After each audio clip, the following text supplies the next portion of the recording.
ঢালিউড নায়িকা পরিমণি বরাবরই সামাজিক যোগাযোগ মাধ্যমে বেশ সক্রিয়। মনে মেঘ জমলে কিংবা রোদ উঠলেই তার আঁচ পাওয়া যায় ফেসবুকের পাতায়।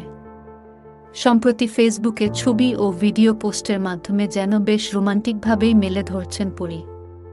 কখনো ফুলের রাজ্যে দুলে উঠছেন, আবার কখনো নিচ্ছেন কাশফুলের নরম ছোঁয়া।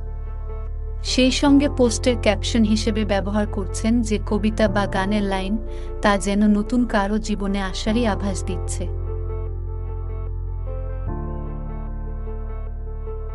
গত শনিবারের পরীর একটি পোস্টের ক্যাপশন ছিল নচিকেতার গানের লাইন, তুমি আসবে বলেই আকাশ মেঘলা, বৃষ্টি এখনো হয়নি তুমি আসবে বলেই, কৃষ্ণচূড়ার ফুলগুলো ঝরে যায়নি তুমি আসবে বলেই।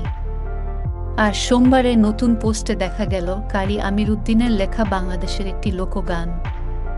লেখা হয়েছে, সামনে দাঁড়াও একবার দেখি নয়ন ভরিয়া ভালোবাসি, তবে কেন যাও না শান্ত করিয়া তোমারে দেখিয়া একবার, জল ঢেলে দেই বেদনায় তোমারে দেখিবার মনে চায়।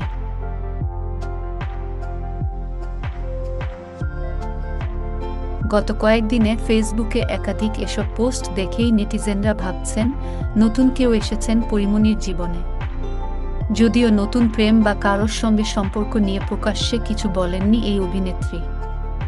2021 সালের অক্টোবর মাসে গুনিন ছবির শুটিং সেটে একসঙ্গে কাজ করেছিলেন রাজ আর পরিমণি।